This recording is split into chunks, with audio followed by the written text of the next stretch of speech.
I'm Jack Rogers, welcome back to my channel. Today I'm going to be showing you how to make one of those super cool trendy number cakes. These cakes have been popping up all over Instagram and I thought my sister's 17th birthday is coming up, so why not make her a unicorn one?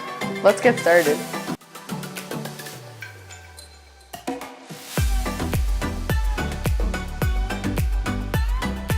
The first thing you're going to do, like always, is you're going to need to bake your cake. I baked 6 pounds of vanilla cake.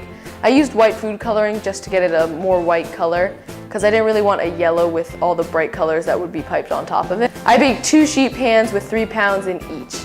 And I'm not really sure if it's a sheet pan because I looked up the measurements of a sheet pan and I think it's 13 by 18, but the pan I used was 11 by 15, so I think I might have used a cookie sheet pan.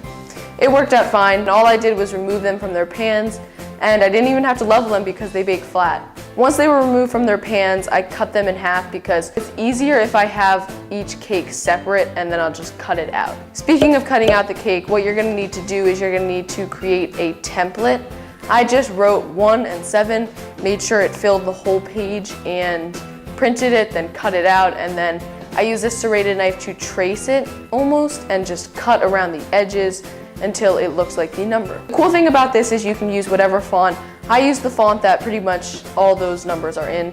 I'll leave it in the description box below if you want it. After I finished cutting the cakes, I placed them in the fridge, and you want to make sure they sit in the fridge for a while because these cakes are so thin, which makes them more fragile and they could break easier. So if it's more chilled, it's more sturdy, and that's basically what you want for this cake because you do not want your cake to break because then you have to piece it back together and it's just a mess. While they were in the fridge chilling, I prepared 2 recipes of buttercream and dyed them light blue, purple, and pink, basically the cliche unicorn colors. And I set those aside and started to prepare the toppings that will go on top. A cool thing about these number cakes is you can put whoever's birthday it is favorite candy on top of it, and it's really customizable. So I put what my sister loved most, and I wanted to add my own touch, a unicorn horn, to make it more unicorn. So I just rolled a quart of fondant and then cut equal pieces. Well, not like equal, like estimated equal.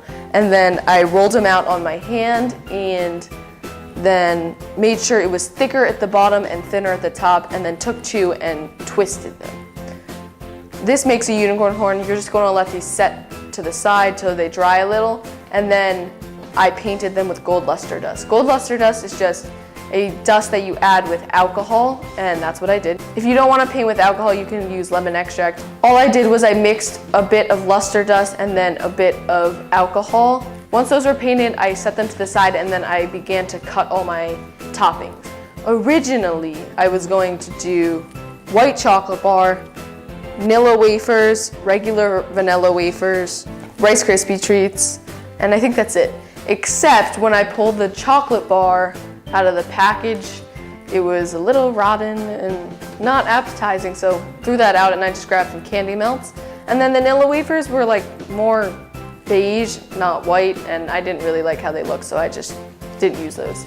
But the ones I ended up using were the wafers, the white chocolate, and the Rice Krispies. Those are a couple of my sister's favorite things, and this was a surprise, so I thought she'd want her favorite candies on top. To prepare the wafers, all I did was I just cut sort of triangles, and the little extra pieces that I didn't really want, I just ate. I love vanilla wafers, they're probably one of my favorite foods. For the Rice Krispie treats, I originally was doing the same thing, but when it came to putting them on the cake, I liked more the pulled texture, so it was more of a ball. I think that looked cooler, but you can do whatever you want with it. And for the white candy melts, I didn't really do anything. For some of them I broke, but some of them I just left in the circle shape. After all my toppings were prepared, it was time to assemble this cake. This cake is a great starter cake because you don't even need to ice it. There's no crumb coat, there's no final coat. The way I got these colors into their swirled pattern is I took the pink and I took a big offset spatula and I placed it in the piping bag, and then I did that with all the colors, so it was 3. It's okay if they mix, they're gonna mix anyways in the piping bag, but you don't want to completely mix them together or you'll get a brown, and unicorns are not really brown colored. I originally was using this couplet thing where you put 3 piping bags, but I didn't really know how to use it and I kind of winged it and it just didn't work. So this is an alternate way to doing that. If you want to do that, there's a great product you can use by Wilton. I'll leave it in the link in the description box down below, along with the full description with everything you need, including the instructions, the materials, and the ingredients. After I placed that in the piping bag, I placed my 1 and my 7 right next to each other and I began piping. I just used a round tip, and you can actually use a star tip if you want. It all comes down to preference. I just piped it down, down, down, down, down in a row. You want to make sure it's in a pattern, if that makes sense. Like, you don't want like a zigzag, I guess. I don't really know, just look at the video. Once you completely piped on top of the 1 and the 7, place your next cake layers. Be really careful with this, you do not want them to break. And if it's in the wrong place, you can always just scoot it over a bit. Now for this, there was a lot of pressure because this is the top that everyone is going to be seeing. The one I just piped below it, no one's going to be seeing anything except for that outer edge. But this one, everyone is going to see everything, every mistake. But sometimes people just are so in awe by the cake that they don't even notice your mistakes, so just have fun with it. I did the same thing I did with the piping before, and I just piped up and down, and yeah. And then finally it was complete. In a few spots I may have messed up, but I just placed my candies on there. Speaking of that, I grabbed all my candies and the unicorn horns, and I just began to place all of them. This was probably the most fun part because you can style it the way you want, like, oh, there can be more candy here, or there could be more unicorn horns here. And I ended up only using 3 or 4 per each letter, so you did not need to make 16 like I did, which was actually 32 cords. And just like that, the cake is complete. Thank you so much for watching me make this cake today. It was so easy and so fun, and my sister was so excited.